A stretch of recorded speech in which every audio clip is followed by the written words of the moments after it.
Hi, I would like to begin the episode by thanking some folks like Drew Nungesser, Matthew Morrill, Aaron Corsi, Joe Rexwinkle, and Mark Jablonski.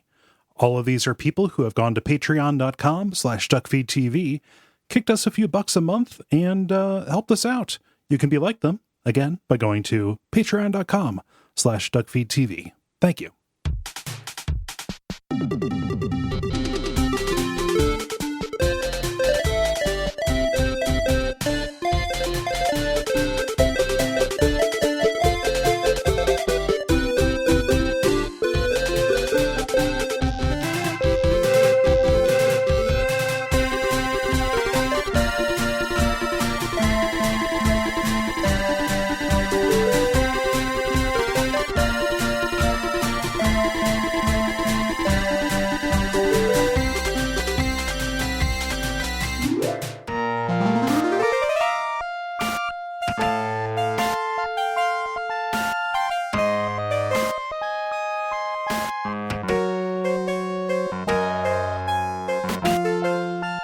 My name is Gary Butterfield. My name is Cole Ross.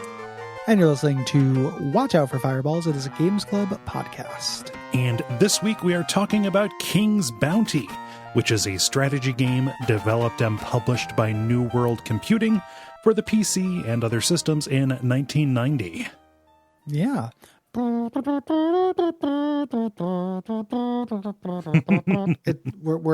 We're purely in that intolerable horn playing Green Sleeves. Welcome back to ye old. But there's something about a Genesis horn, you know? It's one of the instruments it can do. More ska games on the Genesis. It kind of lined up with one of the ska waves, you know? Yeah, the mighty mighty boss rooms. Yeah, the mighty mighty mini boss tones. Yeah. This episode is executive produced by Eric. Thank you, Eric. Mm-hmm. And it's a good one. It's a weird one though. Mm-hmm. This ended up, I came away from this rather liking it. Yeah. But not in a way that I feel like I could recommend it to anybody. It's one of those things that I definitely appreciated it as a historical artifact, yes, while still enjoying my time with it. It's real slight is kind of the thing, in both tactical depth, and there's nothing really happening in the story. It is very much of its time, and I think maybe I want to say that it's actually a little bit behind its time, but turn-based strategy games, this, I think this was before Dune 2, that one came out. It's behind the times for the PC and ahead of the times on console, or beside the times. Yeah. On console. It is more complicated. It's really simple, but it is more complicated than Ristar is. It's there's math. It's a war game. It's basically like a tabletop war game. Yes. On the Genesis. And down to individual dice rolls, and it feels like an Avalon Hill thing to me. You could almost imagine Avalon Hill Junior or Avalon Foothill. Yeah. As a little these are the morale classes for these different unit types. And I'm like, I could be doing this at the Siege of Versailles, or something like that, if it were an Avalon Hill bookshelf game. Yeah, and they did make a board game out of this in 1991, so they were kind of thinking about that on that level. I guarantee it was nowhere near as complicated as an Avalon Hill game is, but you can absolutely see that happening. And this continues as part of the tradition. We identified this back, I think, during the episode on not Star Control, Star Battle, Star Assault, Starflight, where the Genesis, for as much as it ended up being a second fiddle to the SNES, actually ended up having a really good kind of PC port kind of deal. There were surprisingly things, good. Yeah. So the Genesis as this way to get PC as experiences, we're very much seeing that kind of encapsulated here. Yeah, similar almost to the NES, how you would play Maniac Mansion and Mac Ventures and a series of point and click style games on the NES. that almost kind of skipped a generation. There aren't a lot of SNES games that have that vibe, Right. outside of like SNES Shadowrun. Yeah. So it's a real weird one. It's very primitive, but it's of historical interest because this is it's real weird to play the precedent to a micro genre, Yeah. because Heroes of Might and Magic is already a real weird and specific kind of micro genre of tactics game. Mm-hmm. You know, so it's like it's prelude to a slice. It's like an aperitif, miniature aperitif. We're gonna get into it. This is gonna be a breezy episode, and as we mentioned, there's not a narrative to this game, which is usually where we camp out a lot. There are still things to talk about. Yeah. But the story of this is a board game. Is like the story in a board game. Yeah. It is a vague medieval setting and a goal. You're playing as a hero in the service to King Maximus. He has been sick because his scepter of order has been stolen by the evil Eric Dragon Breath. Eric, not Eric. Although I could see where that would sound similar. But because that is gone, he is dying and you need to rescue him and thus the kingdom. Yes. And to do this, there are 4 continents in this world. The name of this world is fucking Continentia. I lost my goddamn mind. Like, what do you name a place that has a lot of continents on it? Yeah. I don't know. Just like Continentia, but better. Okay, we need to name this setting. Looks at the globe. Roundland Oceanburg. Yeah, it's time for Mountain Valley. So you go around these 4 continents of Continentia. Defeating this rogues gallery of kooky criminals and crooks. Oh, these little dipshits. A bunch of silly skeletons and old men that you fight. And these, very much like a board game, reveal pieces of a map that you need to match up to your map to find where the scepter is buried. Yes. So again, very board game-esque. Like that would translate directly to a board game, like remove square D4, and then you'd have to match it to your world map. Yeah. We'll talk about that a little bit more in detail, but that's so delightfully simple. Yep. As a thing. You could luck out and get the scepter very early. If you just go pick the right place. I mean, this is a detail from later, but this game it's a speedrunner's delight. You can beat it in 10 seconds. Yeah. Yep. It's the very good. Yeah. Like a board game, you have a difficulty limit that you select, and this determines how much time you have. So just how many moves in the board game you can make to go and fight these kooky criminals and reveal map spots. Yes. To find things. After that time limit, the king dies. Yes. And because this is a Kingfisher kind of thing, the entire kingdom will as well. Yeah, you're not going to stand up a democracy after this or whatever. The maester told him, you have exactly 400 days to live. Can you imagine? I mean, a little bit more than a year. People get told that every day. Yeah, no, I know, but exactly. Oh, with precision? Yeah. Yeah, like, because every time you did anything, it would feel horrible. Oh, feel yeah. Like a waste. Oh, man. I wasted one of my days on an Arby's. Like, it'd be that kind of thing. Like, just, Wait a minute. What Arby's are you going to that locks you there for a whole day? Oh, the 24-hour Arby's next to the 24-hour fitness? the 24 hours Arby's, in parentheses, mandatory. We got the shackles. Just imagining like, oh, I'm going to die. I want to try beef and cheddar again. And then be like, God damn it. That wasn't it.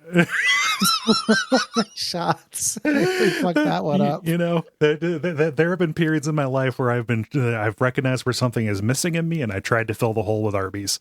So yeah, it doesn't work. You get nostalgic for it, and then you're like, oh, this is still just Arby's. Oh, it's just salty. I don't know why I keep giving Arby's the benefit of the doubt ever. Like I feel like they're gonna shape up like the Bad News Bears, and I don't know why I think they will. The thing about Arby's, they did get rid of the potato cakes, which is a shame.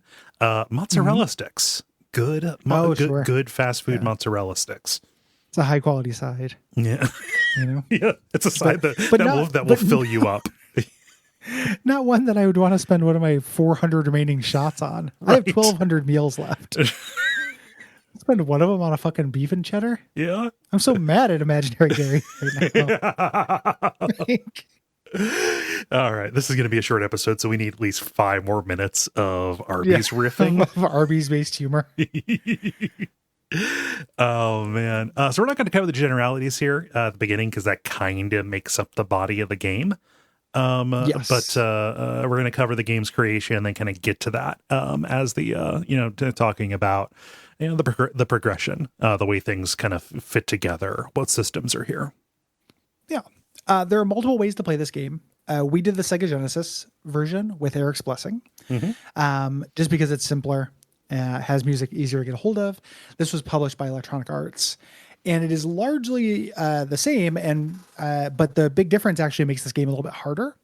So when if people are going to be mad at us for cherry picking a thing, we chose the more elite gamer version. And the thing that is different is enemies wander around in the overworld in the Genesis version. The PC version, the other versions of it are literally turn-based. Yes. Like the enemies just kind of hang out, similar to a board game. Yeah. Yeah. So in this one, it's really hard to avoid an enemy. If it's determined to get at you, they'll chase you for a very long time. Sometimes there are fences, sometimes there are leashes, but if there is a narrow path, and the continents of Continentia are very much made out of narrow paths, they will kind of get there. So a lot of the encounters end up feeling a little bit mandatory unless you're doing something like navigating around by boat.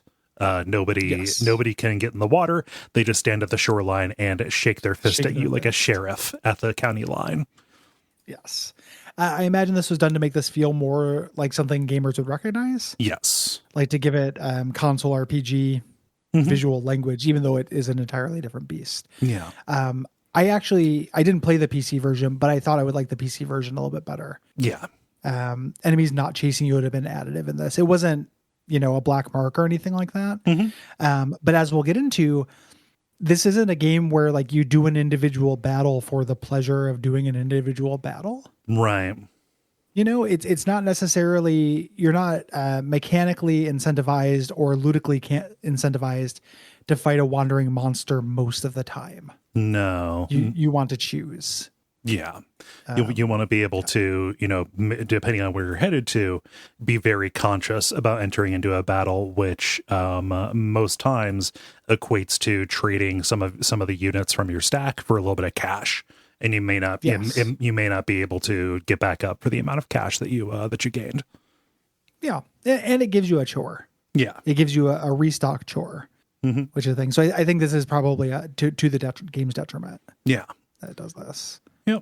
So King's Bounty, the original, was designed by John Van Cannigan, who was the designer and programmer on the original Might and Magic and its sequel.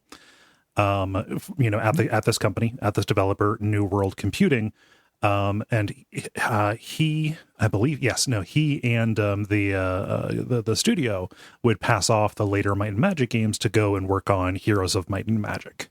Up until 2003 when the studio dissolved. Yes. The original version of this was crazy popular in Russia. It has unofficial sequels like those, master levels of Doom and stuff that were sold in stores. They're also fan projects, just kind of released worldwide. This hit Russia like a wrecking ball. Yeah. Which it makes us reluctant to cover it because, as things are going on. Yes, we have to hold current events against the entirety of a nation's people. Yeah. Against this 1990 strategy game that they liked. Oh, people are ridiculous. But I love that when like a particular game gets just super, super popular in a place and you kind of don't understand why or how. It's like people in Japan saying like, why the fuck is Metroid still around? Oh, right. It's the Yankees. Yeah. Yeah. Those fools. Yeah. Yeah. It's really interesting the way that stuff like that will catch on. Yeah. Yeah.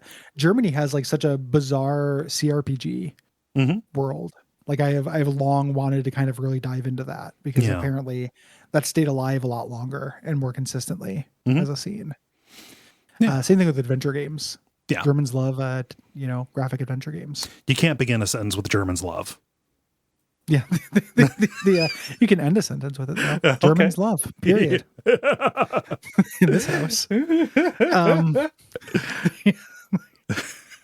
So. This isn't our first exposure to this, weirdly enough. Yeah. There's a PS2 remake of it called Heroes of Might and Magic: Quest for the Dragonbone Staff. Came out in 2001, and we covered that in Abject Suffering. I don't remember that much about doing that. I think that we mostly just talked. I think it was suggested because it was called Quest for the Dragonbone Staff. Maybe. And we probably spent a little bit of time on a Dragonbone Staff. Right. Yeah. I mean, if I recall. That sounds like us. Yeah. Yeah. I think that we also just kind of talked about in that episode, once we looked up and realized, oh, this is a remake of an old ass game. Even at that time, it was an 11-year-old game. That I think for us explained some of the weirdness of it, and also knowing that it was, a PC game of this vintage made I think some of its inscrutability a little bit more understandable, I'd say. Yeah. It feels like it would resist easy modernization. Yeah. Like the Genesis version of StarCraft or Starflight is significantly easier and more modern feeling than the PC version. This, it feels like you can put so many different coats of paint on this, and it's still going to feel a lot like a war game. Yeah. Or like a tabletop war game. So yeah. Like the battles, I think in that version, they didn't like update the user experience in terms of like explaining step by step what you needed to do, or showing like surfacing relevant information about the battles. In that those omissions make a little bit more sense here in a limited interface that you would get on something of this vintage. Whereas in the PS2 version, they had, they could have designed something that was a little bit more intuitive while keeping the core of the battles the same. A console with very explicit tutorials. Yeah. So, so this ended up having this got continued in spinoffs by 1C, and then they actually released King's Bounty 2 for 2021 on the PC. There's also a remake of this on PC. So if you search Steam, you'll find that. That's the one I accidentally attributed to this episode several episodes ago. So this franchise is still going, weirdly enough. Yeah. I'm curious about King's Bounty 2, but not enough to pay the $50 that they're charging for it on Steam. I looked up some stuff around it. Okay. It feels like, largely feels like the spirit is the same. Okay. The biggest difference that I noticed just by kind of glancing at it was the items and kind of artifacts and treasures end up feeling more modern. Like, they tell you exactly what they do, and they are percentages, explicit. Yeah. Power up percentages and stuff, as opposed to now where it's like improve attack. And like, there's two different things that improve attack. One of which, makes it so you do more damage, and one of which makes it so the random number generator works. Like one of them is a plus 50% and one of them weights the dice. Yeah. And there's nothing to indicate that inside the game. Right.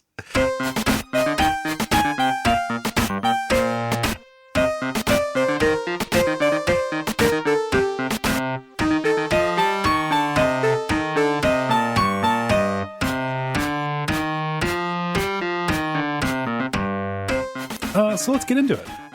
It opens with a beautiful title screen and ye olden time music. And you then select your difficulty. All this impacts is your time limit and your score multiplier. So we both played on easy because we did not want to run out of time. Yeah. This is kind of like an open world run-based game in a weird way. Yes. And I feel like failing this game and starting over would feel real bad. It would, I think that I had a couple of abandoned runs at this as I got the basics figured out. I put about, I think total about like 8 hours into the game. So like a full campaign of this was probably 6 hours. If I got to like hour 5.5, and then it dumped me back to the beginning and I didn't have a save point or whatever. I mean, this is a password based game. So theoretically you could just fill up a notebook with, where you were at particular times a day or whatever. I like that would not be tenable for the show. So I just, understanding what the time limit would do, I was like, yeah, I'll trust you. I'll trust you game if the time limit is a real thing. Yeah. It's also a password based game. It's also a game like many board games where you can kind of be a little fucked before you know. Yes. You're fucked. It's kind of not easy exactly, but you can definitely land in something like a death spiral in this. You know, like where the battle you're against the trolls that I had, where I couldn't kill the top one, so I kept coming back. Yeah, like you just and I'm just losing units. I'm not going to make enough money to rebuild my army. I'm basically starting over anyway for this. You also choose a class in this. It shows the crew. We got a bunch of people who look like they work for Origin, like a bunch of Lord British's cronies around a castle. Yeah. You know, a bunch of Shaminos. Can you explain that so it doesn't come across like a slur? It's like a slur, doesn't it? A little bit, but it's just a bard. It's just a what? It's a bard. It's okay. like the shitty bard that hung out with Lord British. Oh, okay. In the Ultima games, but you know, I forgot about that. It does sound like you can't go to that neighborhood. It's all full of Shaminos. Oh man, it makes me uncomfortable, is what it does. Yeah, it's not great. No. I blame Lord British. Yeah, stay in space. We'll get to rescue you. So this is kind of a difficulty select, even though all classes are viable. Yes. Yeah. Different ones are, different, there are different strategies, obviously, but like the sorceress is for power players, and the knight is good for, is good for starting out. We can talk about what the particulars of each of them, although they end up kind of, I think, running together to a certain degree. Everyone turns into the same thing. Yes. It's like, the path there. Yeah. The knight, has good units and has high leadership. Leadership is your build, points. Your build cap, and then gets a big commission. So it gets a big payday. The king pays you for what you're doing. Big. This is something that has a starting stat and will go up with promotions. Yes. So both growth and the initial value is something you're looking at. Yeah. So you have a lot of money coming in, and that affords you lots of mistakes if you need to go around and recruit more. The paladin is kind of like the knight with slightly worse stats, but with a better casting ability. Has higher spell capacity that it can hold than either the knight or the barbarian, while not being quite as good as the sorcerer. So the paladin ends up being like a bard, like a fighter mage. Yeah, spell sword kind of thing. Barbarian has really good leadership and is good in battle. The units he starts with are very good, but has the worst magic of all of them. Those three we just talked about have to learn magic as well. Yes. They don't start knowing it. Unlike the sorceress, who starts out knowing how to use magic, has really high spell capacity, but starts with low leadership. Yeah. She starts with the highest amount of base gold, but gets the lowest amount per promotion. Yes. That low leadership ends up being a little bit less of a concern because you can find spells that will artificially raise your leadership and get around those shortcomings that we'll talk about later. That was that was my arc, because I started this as the knight, my false playthrough, and then once I learned magic and saw how useful it was, and ultimately like how I wanted more things to do in the battles. Yeah. I re-rolled as sorceress, so I ended up playing through this as the sorceress. Who starts off a little bit hard, but ends up becoming much more easy. Yeah. But I was just I wanted things to do. The fights are very simple in this. I ended up just going paladin, doing the jack of all trades kind of deal. Yeah, it would also be really, really good. I can't really imagine playing this without magic. Not just because, you cast magic, it's not something your units do. We'll talk about it. Yeah. But the utility stuff is just very useful. Yeah. It's like freezing units or teleporting them back across the map so they have to walk back over is like great. Yeah. The barbarian seems like the hardest one, ultimately. Like, you have incredible stats, but the fact that you are so limited on spells, I mean, I was relying on those things just so much in ways that, just broke my natural ability to surmount the numbers. Yes. Yeah. It definitely seems like that. Almost like a noob trap. Yeah. Kind of thing. And not the noob trap I have to empty out behind my apartment. All those lobies in your neighborhood. I keep on telling you. Yeah, I got a Drake sword under there. And then there's a box with a stick and a string. Meat's back on the menu, boys. Who wants some parboiled scrub? Dude, we gotta do a cannibal movie about gamer cannibals who only eat noobs. like the Sonny Bean clan, but it's a clan like a Counter-Strike clan. Yeah, yeah, yeah. House of a Thousand Corpse Runs, something. Yeah. I don't know. Oh, that's great. Yeah, there you go. There we go. Yeah, done. So, oh my God. I bet you a noob would taste better than a seasoned gamer as well. Oh, I mean, Despite the fact that they're not seasoned, not as stringy. You know, like an experienced gamer. You gotta cook that low and slow for like a while. well, you know. it's like a collard green. One of the worst tasting human meats is probably a speedrunner's hand. Mm-hmm. Oh, I mean, You know? also the hand doesn't have any muscles in it. Yeah, and what muscles are there? Like what, the tendons and Yeah, stuff it's all sinew are going and to be stuff. incredibly sinewy and like just very stringy, just from precision, frame jabs and like Yeah. one frame, frame perfect jumps. Yeah. Lobi wouldn't want to hang around with one, but excellent marbling is the thing. Yeah. Oh, we have much to discuss. This is the first in a series of conversations that leads to us buying an island. we've had so many justifications for buying an island, Gary. Yeah, and hunting gamers for sport is the best one so far. Yep. But there's all those fuckers who play Rust. We wouldn't be able to deal with them and their armor made out of license plates. Oh my God. Yeah. Immediately the tables would be turned. They're like Hostile 2. Tragedy at Podcaster Island. That's a trick question. The tragedy was Podcaster Island. There are two actually competing documentaries about the Podcaster Island cannibalism incident. One is a little bit funnier, one's a little bit better research. They're both funded by the same people. The Fireside Festival. Yeah. Yeah. Oh yeah. Oh, very good. Yeah. Or the Bonfire Festival. Yeah. Yeah. Oh man. Anywho. So if you don't start with magic, you go north of the starting castle and you can learn the basics. So you can do that. Mm-hmm. You get a weekly salary from the king, which is the main basis of your income. This is going to fund your army's growth, even though you also get money for monsters and winning battles, and then also for treasures. Yeah. And that growth is going to be real important. You start out at this castle, and here you can recruit some basic units here. The militia are a trap. Dear God, the militia and the archers here are a trap. They're cheap. They're cheap for a reason. Yeah. Militia are real bad. Yeah. And as are your peasants. Yeah. Generally, you want ranged units early on. Yeah. You want to find some elves as quick as you can. And to do, I had okay luck with archers. Like archers were okay as well. Yeah. To me. Militia were bad. Yeah. And this is based on your rank. We'll talk about that right now. As you can have an audience with the king, and the king's like, "Hey, I'm dying in 396 more days. Also, I can't promote you because even though you're my one hope, you have not taken out enough castles yet." Yeah.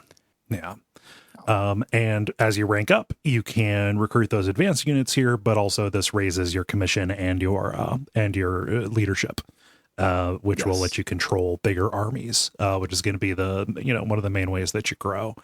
Yeah.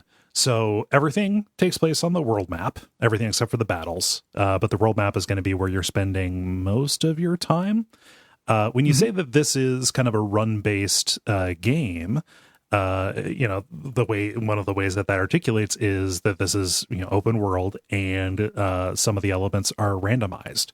I believe that the geography is always the same. I think that it is the locations of enemies, the locations of towns, and like what spells you can buy there, like which castles contain what. Those are randomized as well. Kind of making this one of those. To a degree, I think they're weighted randomization, so you're not obviously getting like Dark Lord Skeletros on the on Continent 1, but they're weighted and random, and obviously the location of the scepter, so you can't just walk to it. Of course. Yeah. Although I think that 10-second speed run relies on there being only kind of like a fixed number of locations that it could plausibly be. Yes. Yeah. If I recall, I watched that before we started doing the game because I was looking at the shortest speed runs for some reason. And if I recall, that's the case. It either does that or it manipulates the RNG. Yeah. Yeah. in order to place the scepter somewhere. I can't exactly recall. Yeah. I didn't have time to rewatch it before we recorded. Nice. Little under the I'm really gun. behind the 8 ball, guys. Dead man walking. Can't get her didn't have hands the on 10 either of seconds. this. Yeah. But yeah, on the Genesis version, like we said, everything progresses in real time. And other versions, moving a square takes a day. Moving across a desert square takes 2 days. That's kind of one of the trade-offs of this, is that movement is a little bit cheaper on the Genesis, by the by. And the time is not just your time limit. Yeah. For the game. The biggest issue is that you have to pay these units. Once a week. They have kind of a cost for maintenance they have to do. There are also different recruiting things will get repopulated. We'll talk about that. Yeah. But this is part of what made Magic so useful, is because you eventually get a time stop spell that works in a weirdly realistic. You're not realistic, but it doesn't do what you think it would do. Right. It literally just stops the world clock, and people are just like, the sun hasn't come up. I guess I don't need to get paid. I'll still do stuff, and ends up making crossing deserts and the like a lot more viable. Yes. Yeah. So you can take more direct paths. Yeah. When you just bump into structures on the map, you're kind of abstract, you're a man on a horse and you look kind of abstract. Yeah. And there are structures on the map, caves and castles and the like, they're the same size as you. You just bump into them to activate them. And there are different kinds. There are signs. They'll either give you directions, or they're signs that the resistance to the king put up. Yep. I love these. Like, you will fail! Exclamation point! Exclamation point! Oh, shit. Head west for your doom. Oh shit, man! No, not my doom. Be good. Yeah, Anything but my doom. it's very good. The main thing you're doing early on, the structure of this is very like Starflight. Yeah. The same way, like, you could just go to the best planet of the system and mine. The thing you're doing here is basically avoiding enemies and going to treasure chest. These are just kind of like little community chest cards. Yeah. Basically, that you can find. Generally, you'll find gold, which you either keep or you distribute to your army, which raises your leadership. That's almost always what you want to do. Yeah. And it's also what makes the sorceress playable. Like, you start with that low leadership, but if you're just going on, trying to sweep for treasure chest, if you get some high rolls in that, you can raise your leadership right away. Yeah. Yeah. And the trade-off, ultimately everything kind of comes down to leadership as the mana resource. Yes. So if you trade away for, like taking leadership in these little games is, or on these pickups is the long game, right? Because if your leadership is higher, you can recruit more, win battles more easily, and thus suffer fewer losses that will cost you less money in the long run. Yes. Yeah. It's building nuclear power stations in SimCity. Yes. Yeah. Or transit. It's do you take the payouts? Do you take the lump sum, or do you do what the OG bosses do and give all the money to your haters so it'll motivate you more? Yeah, exactly. It's a game about wealth redistribution. You can also find mineral deposits. These raise your salary. So you claim them for the king. He gives you a slice. You can find map fragments. Yep. So again, you have this, again, like a grid-based map with a bunch of just kooky creeps on the front. And as you beat them, it flips over and shows what map tile is under there. Yeah. You can also find these in the world map. Yeah. You'll find teachers who will raise your spell capacity. This is important for any of the non-casting, although I assume for the caster, for your sorceress, that still ends up being useful because the spell cap does end up being a little bit of a bummer. Yeah. Yeah. Still always useful. Yeah. And then you can find artifacts. Artifacts are amazing. These are like trinkets that give you a passive upgrade. And they're very meaningful. So it's things like, again, I mentioned this weights your dice rolls. This, can go as far as like doubling your capacity or your the amount of spells you can have. My favorite one is the one that gives you a slight discount on renting ships. Not a slight, it cuts it in half. Well, it's a big discount, but it's also, that was never a huge, like, compared to the thing that allows me to do plus 50% damage for the rest of the game. Yeah. Or take half damage to all my units. There's one that's a coupon. Yeah. It's a club card. It's incredible. Yeah.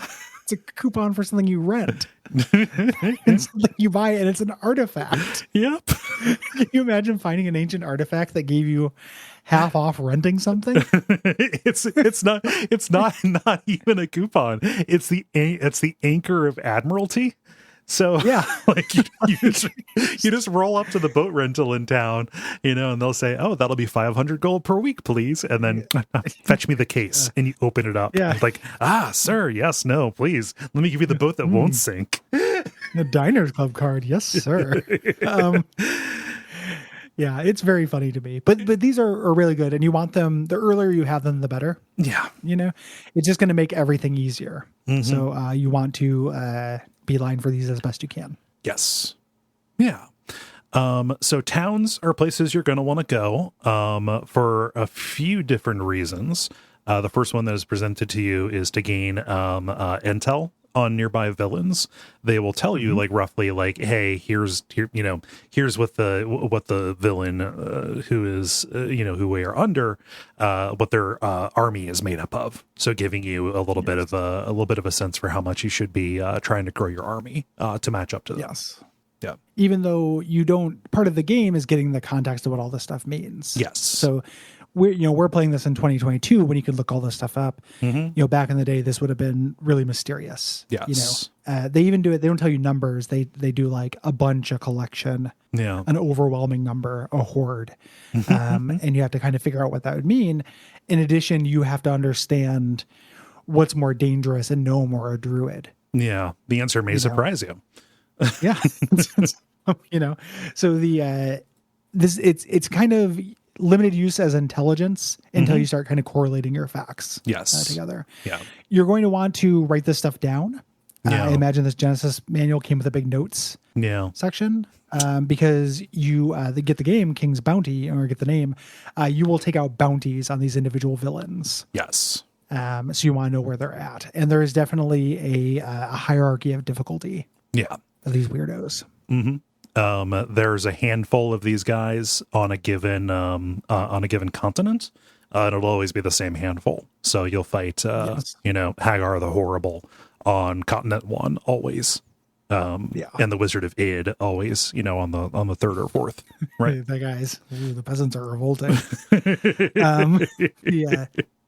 You can also buy spells. Spells are also weighted randomization. You're guaranteed to get all the spells throughout the world, but you can get some low rolls for sure. Yeah.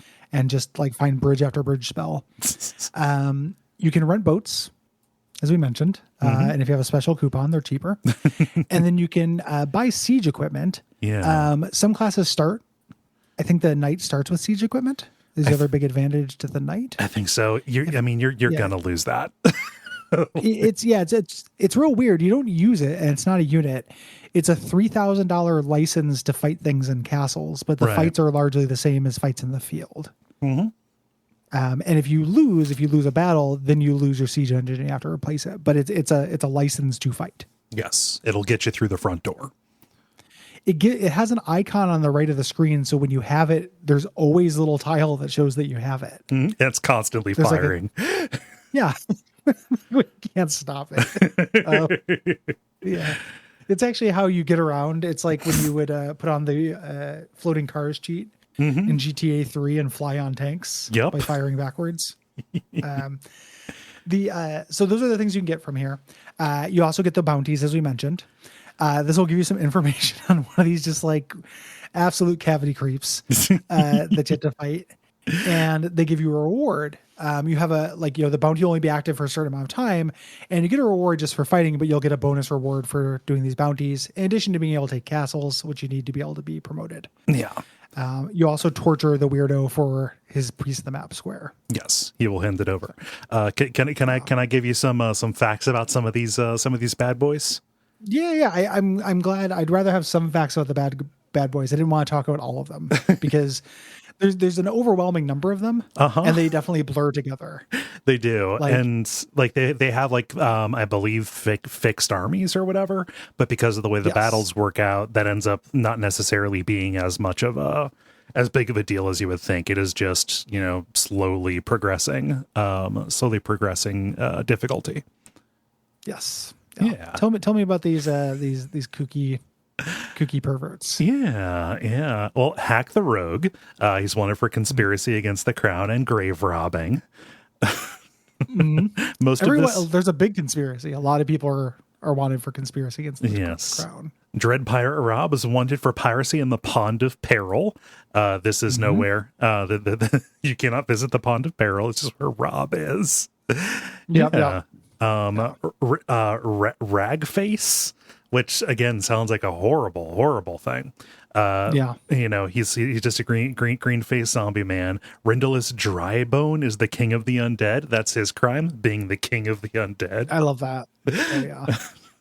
Very good. He commits Regia. Committed Regimort. Like he's Regimort. He's just a dead king. You can't have a dead king. Come on. Yeah. Oh man. Yeah. So I just like nothing is as funny as the portraits on these things. Just like when prime icon fodder. Oh yeah. Like if AOL Instant Messenger were still about, I would certainly be an animated version of one of these little things. I don't like the icon for Baron Jono McCall. It feels like a little bit like an anti-Semitic caricature. Yeah. But many of the others, I mean, Rindalus Drybone, come on, or Bargash Eyesore, the green bearded Hulk or the blue bearded Hulk. Yeah, leave that Hulk alone. He's a good boy. Hey, children. Yeah, teacher. they're great. Yeah, and the map screen where they're all covering their individual squares. It's like a alternate beautiful universe. Guess who? It's really wonderful. I want flashcards to memorize all these guys. They're very good. Yeah. When you're out, you look for castles. This is usually where villains are holed up, but sometimes just monsters are hanging out there. They're doing a mash or a bash. Thousands of peasants. When you see the monsters on the not on the world map, but in the battle, they're just doing a 2-frame like an oscillating 2-frame animation, so it does look like a dance party. It's great. and they're just, everything is full of like, I spent a lot of time playing this game just smiling going, oh, it's another mixed grill. Like what if, here's 900 peasants, 20 fairies, 1 dragon, 6 vampires, and 14 gnomes just hanging out and dancing. And 49% peanuts. Yeah. Yep. Just 18 cowboys wanting to be fucked. 18 cowboys looking to suck. That's a Ram Ranch. That's not me just. Gotcha. Yeah, that's talking about cowboys. But it's got big Ram Ranch vibes. Like you keep running into Ram Ranches and they really rock. Yeah. Love those castles. But yeah, you want to go and beat those castles. We'll talk about the advantages that we get there when we talk about building your army. To get around, you're going to be aided by adventuring spells. The spells that you get are broken into adventuring spells and battle spells. Adventuring spells, there are some low cards, like you said. The bridge is, only a little bit useful, not really. But there are some that are real useful. The ones that let you can control your army. The instant army one is pretty good depending on your rank. Raising your control is really good, so you can fight with stuff beyond your means. Yes, you can have things above your means generally, but then they don't follow orders. Right. So there's nothing that stops you from doing it other than that. And then being able to fast travel, obviously really useful. This is great. The clone spell ends up doing a lot of work. That's a battle spell. That is a different categorization, but it's still a meta spell. Yeah, you use it in battles because you go and you fight weak battles, so you can clone for big battles. Yeah. When you're in battle, so we get this battle interface that is pretty bare bones. Yeah. You don't really know what to do. You want to read the manual. To kind of see the tables and kind of see what to do. Yeah. It is turn-based and a grid. With your guys on the left and the enemy on the right, except if you're in a castle, then your guys are on the bottom and the enemy's on the top. Yeah. And this grid has natural obstacles on it. So there are mountain tiles and forest tiles and the like. And each of your units actually represents a stack of units. Yeah. So you'll have a single archer icon, but it'll have 89 under it. That's not a health meter. That's the number of archers you have. Yeah. And each of those individual 89 archers has their own health, although the top one on the stack is the first one, is the only one that takes damage, right? Yes. Big stacks do more damage and can ultimately take more, but as a stack is diminished, it has the its damaging ability goes down, right? Because you don't have the multiplier going on. So there's a little bit of a poor get poorer kind of thing happening here, just kind of all around. So like we said, your attack power is, your unit type, the number of the units, and then also their morale. This is a system that is just not explained. Not at all. Yeah. Each individual character has a morale class, A through E. And there is a little chart in the manual that shows if there is high, medium, or low morale based on the combination of like the units in your army. So like, I'm not sure if this is an actual example, but say like dragons don't get along with demons. And so if you have a dragon stack and a demon stack, they would have low morale and they would do less damage. They do half. Yes. It's like minus 50% or plus 50%. It's huge. Enemy units come from like I think 5 or 6 different clans. Yeah. So think like kind of colors and magic, but that is not does not correlate 1-to-1 with their morale group, weirdly enough. Yeah. So at first I was like, oh, this is encouraging you to pick a clan, similar to an Inscription or Magic the Gathering. But it's really not. It's encouraging you, like some of them are intuitive, like your human units aren't good to party with a bunch of ghosts. Mm-hmm. But some of them, when it starts comparing, like what does a dragon think of a fairy? Like, I don't know. I haven't asked them. This version of Family Feud is weird. It's extremely weird. So you have to look at the chart there. This is where a lot of the kind of min-maxing comes from. Yeah. And a lot of kind of speed governors on your min-maxing. Mm-hmm. You can make a really overpowered army, but you can't just make an optimal army because if they don't get along, they're not effective. Yeah. There are some units in the different morale groups who are exclusive, but like they're also equivalents. So I think that orcs and elves don't necessarily get along, but both of them are ranged attacks, right? That both of them are archers. Yeah, similar. And there are minor differences between them. There are a lot of different units in this game. Yeah. So there will be very kind of small bits of articulation. Like these units do the same damage, but this one is slightly hardier, or this one can move 2 spaces, etc. Yeah. So your stacks of units have a certain amount of attack power, which is based on those numbers. We mentioned all that morale. When your stack is attacked, or you attack another stack, a certain amount of damage is done. This damage starts at the top unit and then will go downwards, overflowing. If you have played Magic, think trample. Mm-hmm. You have 10 2 HP units and you take 5 damage. It does 2 to the first unit, 2 to the second unit, 1 damage to the third unit. Yes. Yeah. And that proceeds until a stack is gone. Notably, you do not fight any units that you cannot get a hold of yourself, which is actually pretty important to this, because you get to see how they move and stuff like that. Different units, one of the biggest ways that they can differ is their different movement rates. And honestly, managing mobility is kind of the only tactical decision you're making in this. That and spells. Yep. Because you're technically making a soften up with archers. Yeah. Before engaging a melee tactical decision, but that's such a rote decision that is true in every tactics game. Mm-hmm. The other tactical decision you're making is that ranged units cannot shoot if there's a unit next to them. Right. So placing your own tanky units next to enemy glass cannons, either through teleport or what have you, is very useful. Yeah. But there's very limited kind of tactical depth. Yes. There. Yeah. Some of the, like you said, there are different movement abilities. Like there's teleport and stuff like that. There's flying that can happen, which is effectively like teleport.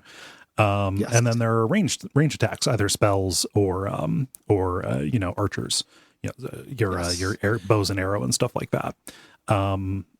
Yeah, and then like some subtler stuff like trolls. If you don't kill a unit, the top unit, then it will recover back to full at the end of its turn. Yes, Yeah. not the individual, not the stack. Mhm. You mind the for each individual troll. Yes. Well, archers have an unlimited number of shots, whereas different spellcasters will have a certain number that they can do. Archers have limited shots. Oh yeah, you're right. That is what I was. It's higher. They have a less limited than casters. Yeah, it'll Yeah, be it's like limited. casters will have spell charges in the single digits.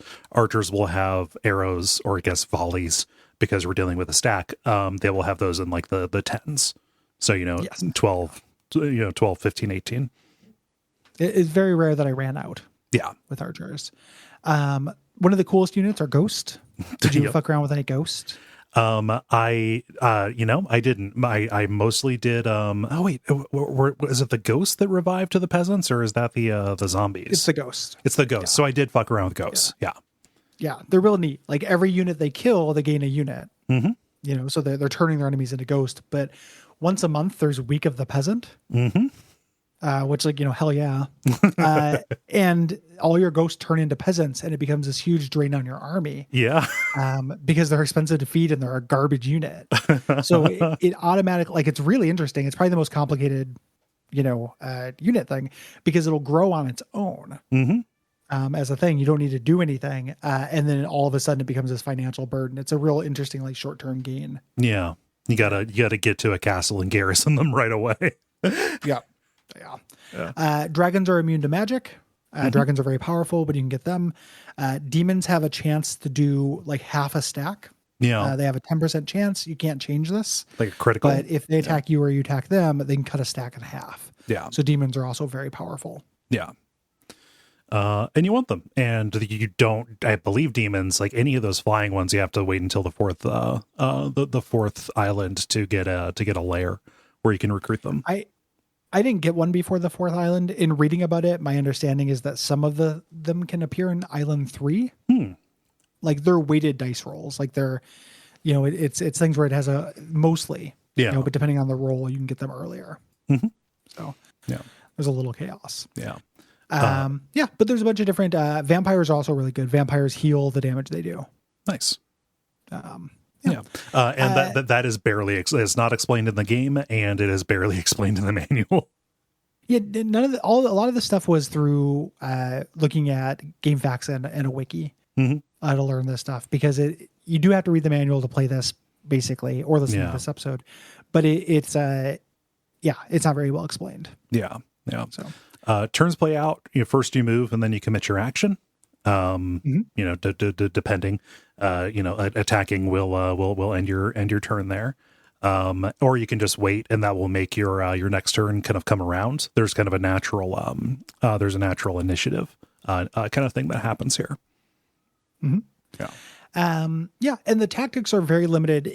It has some of the same rhythm in terms of like replenishing your army, similar to Dark Omen, but the tactical depth of it is just so much more shallow. Yeah. We mentioned softening up with archers, getting things next to enemy archers, wearing down high value units. It's all absolute basic tactic stuff. Yeah. There's a little bit of additional shade that happens with spells, as we mentioned. You have a lot of direct damage spells, which are very useful. You have turn undead just for undead, but then you have fireball and lightning bolt. Very good. You can freeze enemies in place, which, you lock a melee enemy in place. It can't do anything. The thing I ended up using, ended up relying on a lot was clone. Yeah. Because you do that in a battle to give you a boost, but also you do it to get units for free that are expensive units. Hey, free gnomes. Yeah. Free dragons, Yeah. free demons. Near the end of the game, I ended up using that a lot. Yeah. Yeah. Because the spell is cheaper than going and recruiting a stack. And also, when we talk about recruiting, you can only recruit a certain number per month. Right. Yeah. Well, and you have to find them. So that's in the, we'll talk about that in the overworld section, but there's a little bit of a luck of the draw, whether you're going to run into a cave that is chock full of dragons that are willing to work for hire or not. Yeah. I want to go back to a degree as we're talking about the tactical tactical decisions that you're making. We talked about movement being a big deal. Castles end up being harder to. I found them to end up being a little bit harder, not just because of the enemy units. Right, you're often going to fight bigger armies of tougher guys there, but because of the lack of obstacles to arrange around and set up like miniature kind of reminiscent of choke point kind of deals there. You can use those to your advantage there, but also because the grid is wider than it is tall, fighting from bottom to top is actually more difficult than fighting from left to right. Enemies will be closer to the enemy. Yeah, enemies will be on top of you quicker. So, if you start out, like there's no way for you to directly impact what order and like where your units will be placed when they deploy. Like I couldn't find the rearrange armies kind of thing. So like if you have your glass cannons at the front, the first couple of turns, as you try and maneuver them around, may end up screwing you. Right, because you're kind of packed down by the door when the battle starts. So there's some RNG to that. Yeah, so that ends up being a little bit more of a tactical consideration, and that makes the monster dance parties potentially walking into a slaughter more so than running into a tough enemy on the world map might be. Yeah, 100%. That's a good point. Like it is definitely trickier. Yeah. There's also, because there's no terrain, you can't do what ended up being a degenerate tactic I ended up using, which was a monster chasing my archer around a big rock, who would run away, shoot him, and then run away. It's like cheesing a boss in Dark Souls. It's incredibly Elden Ring. It's like one of more like Elden Ring things that I've done in a video game recently outside of Elden Ring. You can't do that. So they're definitely more difficult. I think that the idea is that for the castles, it really just breaks it down to unit composition. Yeah. Stuff, and that stuff being as esoteric as it is and not being transparent makes that fall down a little bit. For me, it's not quite as interesting because it's hidden knowledge. Yeah, a lot of the times, and even if you have that knowledge once you've used the unit, you don't have it before you've invested the resources in it and such. Like you really get a sense that you and I did a couple of failed runs at this before we actually made it through. I got the sense that if you were to buy this game on Genesis and play it when it was contemporary, you'd have a lot of failed runs. Oh my God, yeah. Like you would just play it kind of over and over, making 5% further each time until eventually you got it. We just had enough resources, yes, to not have to build an absolute body of knowledge. Yeah, from scratch. This is just one of those games. It feels like, this wasn't something that you would play with the console on the floor, sitting there cross-legged. This is a game that like the dad would come home and put on a smoking jacket and go into a wood paneled den, to play this instead of talking to his wife. This is after dark. Yeah. This is a game for daddy. Like this would be in the leather case along with all the Atari porn games. Yes. So when you win, the enemies are either dead or sometimes they can just kind of surrender. There's also a morale system in this game, weirdly enough, that is also not explained. But you gain gold in proportion to how well you did versus the difficulty of the battle. So how many units you lost and everything, and whether it was a stop or not. And then, like we said a little bit earlier, it may or may not be enough to, recoup your losses. Right. Yes. Which can then set you back on the curve. You have to go seek easier battles to gain money, to rebuild your army, to try again against the hard battle. Yeah.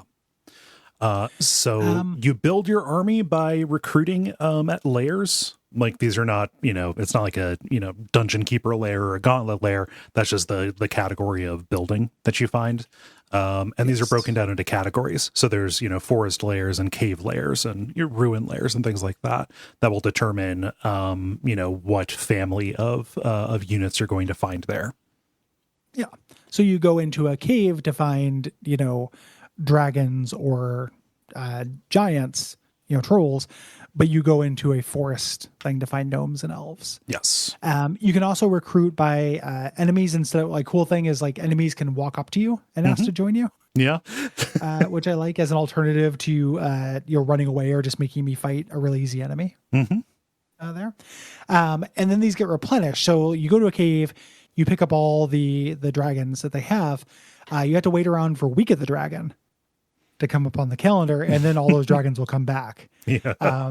This is weirdly announced to you, you get a little splash screen, and it's with all your financial stuff. Uh-huh.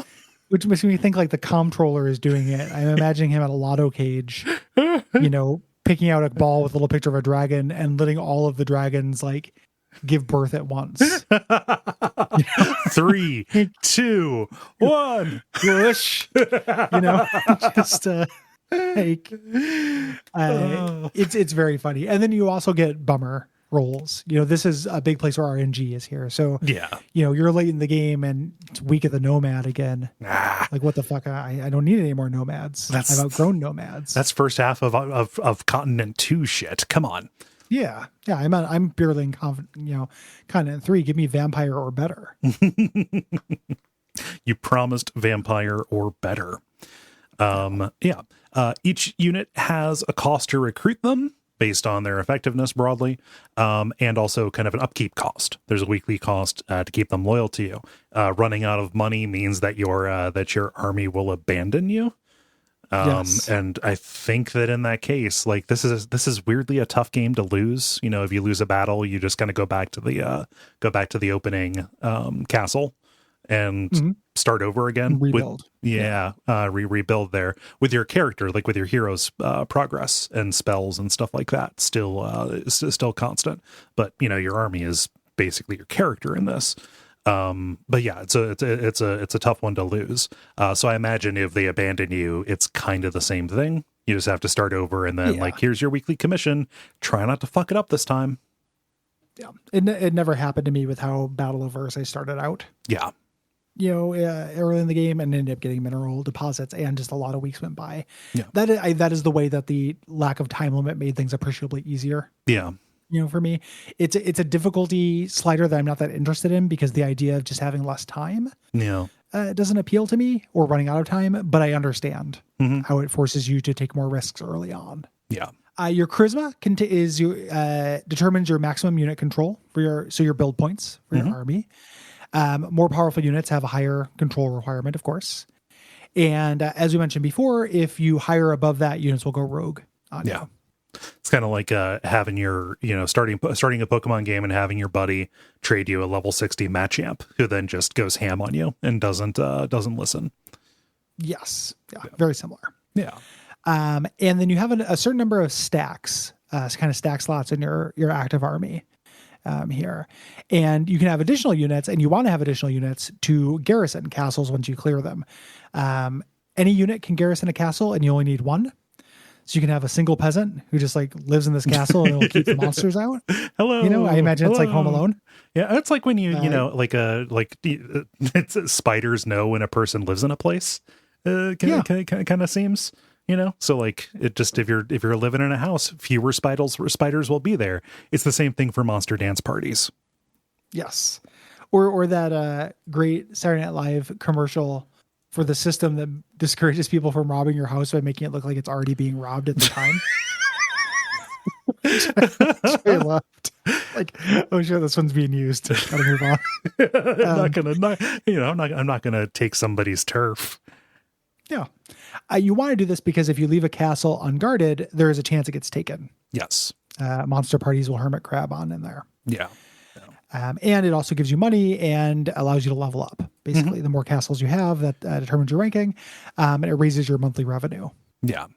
So it's always good on something you want to do to keep your castles under your control and take as many of them as you can, even if it is a castle that doesn't have a villain in it, or the bounty doesn't match.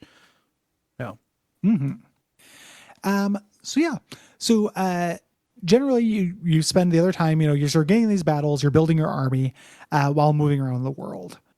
You can find a map to a new continent. That's one of the things you can find in a treasure chest, which gives you kind of license to sail to that continent and navigate there. Each continent has a handful of villains, and there's 4 of them in Continentia. As we mentioned, 4 continents, not villains. Yeah. And you're going to be fighting these villains. You don't have to do all of them, but the main reason you want to do this is get money, raise your leadership through ranking up, getting your level higher, getting those bounties, and then also revealing their map square by flipping over their tile. Again, just picturing Guess Who with this. It's been forever since I played Guess Who. Guess Who's fun. It's not a, it's kind of a fun little, it's very simple, but yeah, I Guess Who. I think you need to start playing it with the way you need to do it is no physical descriptions. That's the way we. Oh yeah. when I was like a late teen, early 20 kid, we would do that. Like, is your character sad about his divorce? Stuff like that. Is he harboring a secret that is burning him from the inside? Yeah. That's real fun. Yeah. But yeah, you're going to find your way to new continents. These step up in difficulties and you get progressively, more advanced units in the layer, in the pool that you that you can draw from. Something that I figured out pretty early on is I wanted to play this. Well, I was at a computer, so I just had a spreadsheet open where I could keep track of stuff. But like keeping track of which villains are in which castles, keeping track of which towns sold which spells, and keeping track of the coordinates, because you can look at the map and see the coordinates, what tile you're on, the coordinates of the different layers, so I can know where to go back to. All of that is stuff that is not surfaced by the interface of the game. So, if it ends up being the week of the dragon and you want to fill back up on dragons, knowing immediately where to go is a pretty big deal. Yeah. Yeah. It's I feel like you're meant to. Yeah. To do that. Cool. I wonder if there's if anyone's ever taken a game similar to this and combined it with like a mapping mechanic.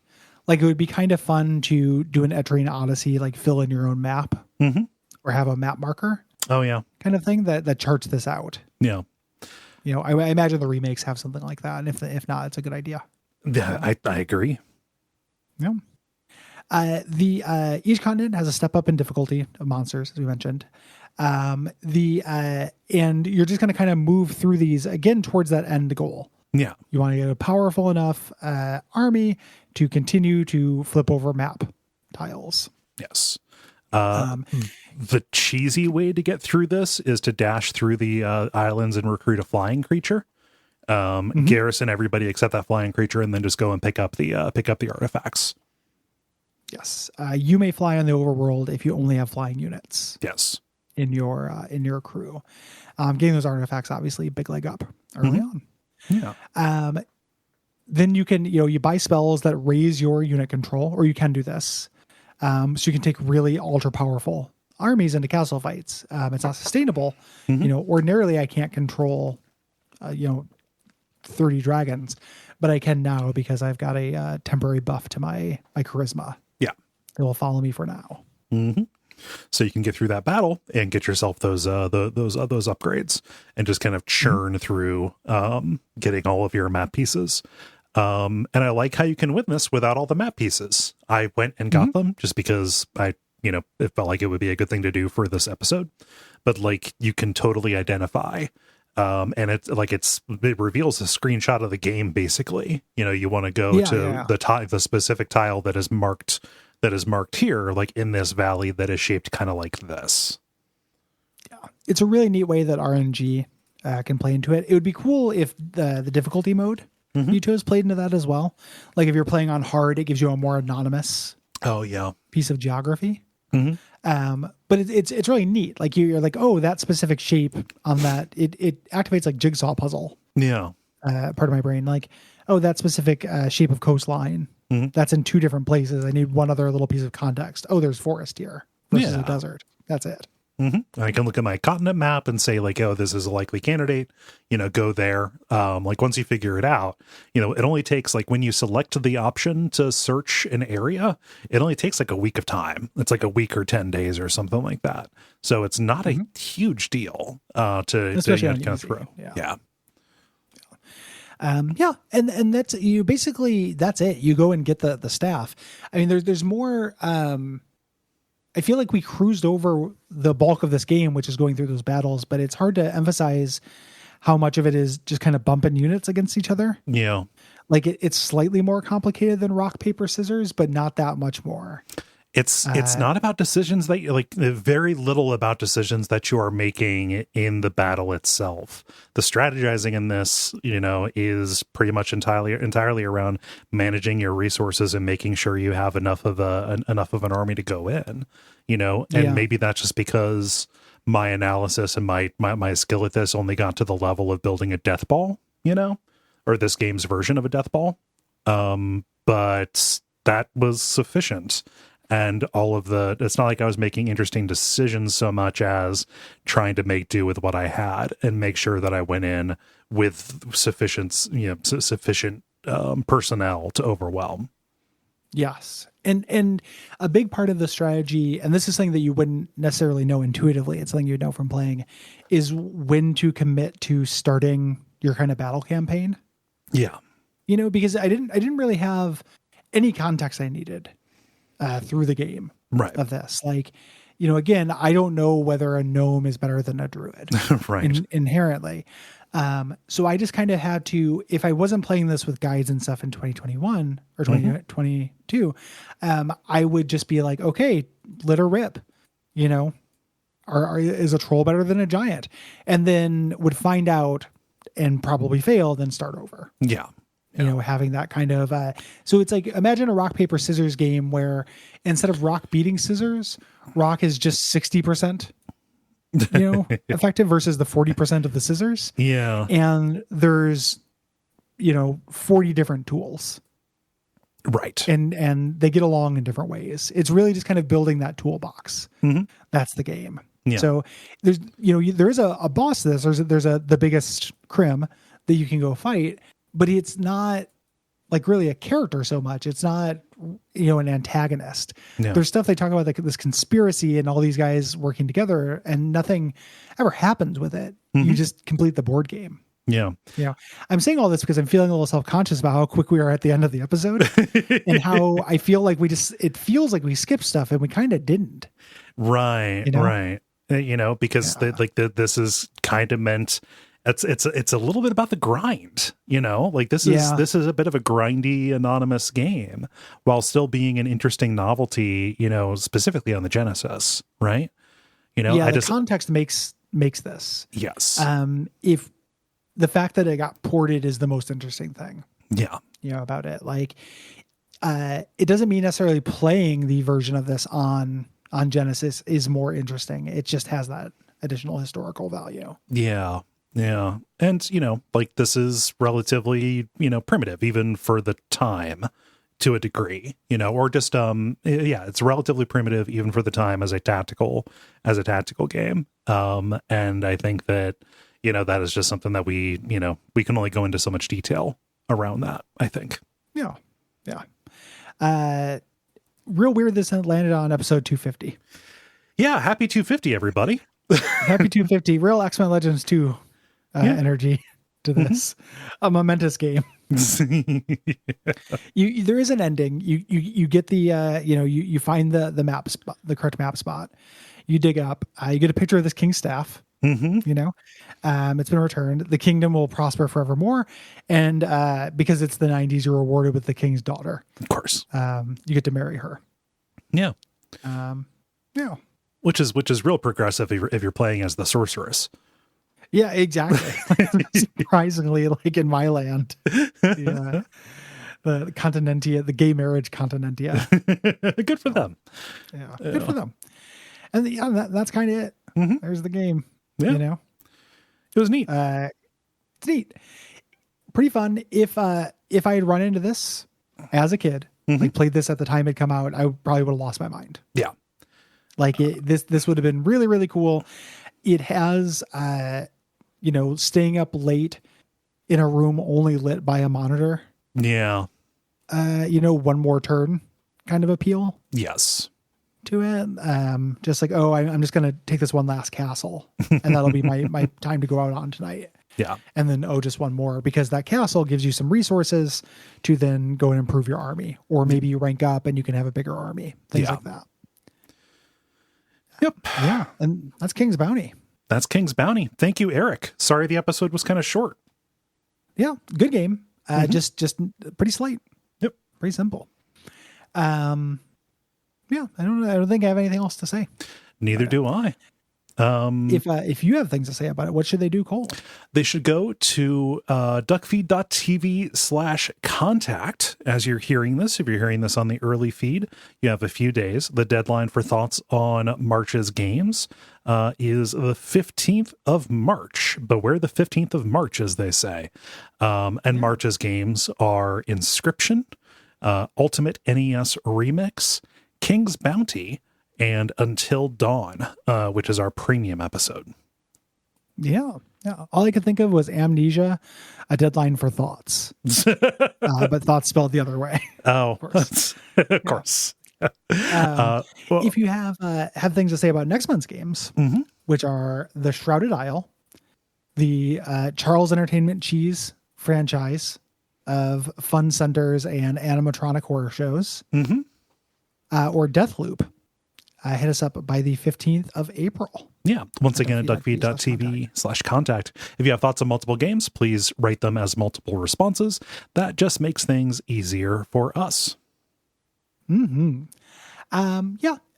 you like this show, if you'd like to either sponsor an episode, or if you just want to get more episodes or get episodes early, or get whole different shows, go on over to patreon.com/duckfeed.tv. We really appreciate it. We think that we provide a lot of value for that. And it's an exciting time to be there because we're starting a little something we like to call continuing adaptation decay. Ooh, baby. It's still going. I'm, of course, talking about the Bonfire Side Chat season on Elden Ring. Yeah, Elden Ring. It's a game that is taking the world by storm. And of course, we are covering that on Bonfire Side Chat. That season is just getting started. We're really excited about that. The first 2 episodes of that season are available for everybody. But then when we get into kind of the body of the game, that's going to be a patron-only show, just like it has been since the beginning of 2019.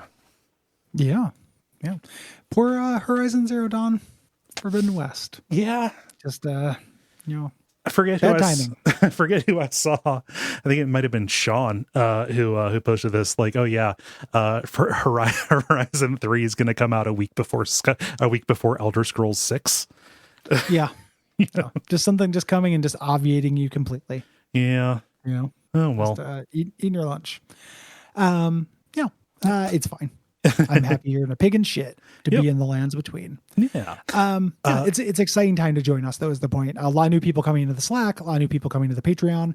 Come join us. Yeah. And hang out there. It is a cool place to hang out. Yeah. We have made changes to the Patreon here in the back end, the way things are delivered. Check out those posts to see the details. But the biggest change is early release is on its own feed now, as opposed to being mixed in with the premium stuff. And premium stuff, you have the option to get things kind of on a per show kind of basis, individual premium show feeds. There's some technical difficulties with that I'm actually working with our content management system. We're working with our podcast host to get those worked out. But that should be improving here pretty soon. But if it doesn't work, you have fallback options. Yeah. Thank you for your patience around that.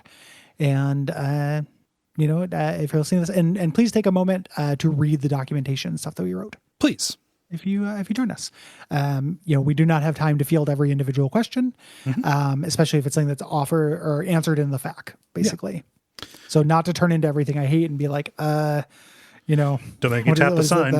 The Hawaiian bread rules tweet. God, that's so like, good. I tell you to read the rules, but I'm sure you read them just to break each one of them. Oh God, that was a very well observed post. Yeah. Not to do that, but please do read them first. And that's probably about it. I think so. Yeah. What should they watch out for until next time? Watch out for that castle full of undulating dipshits as a dance party.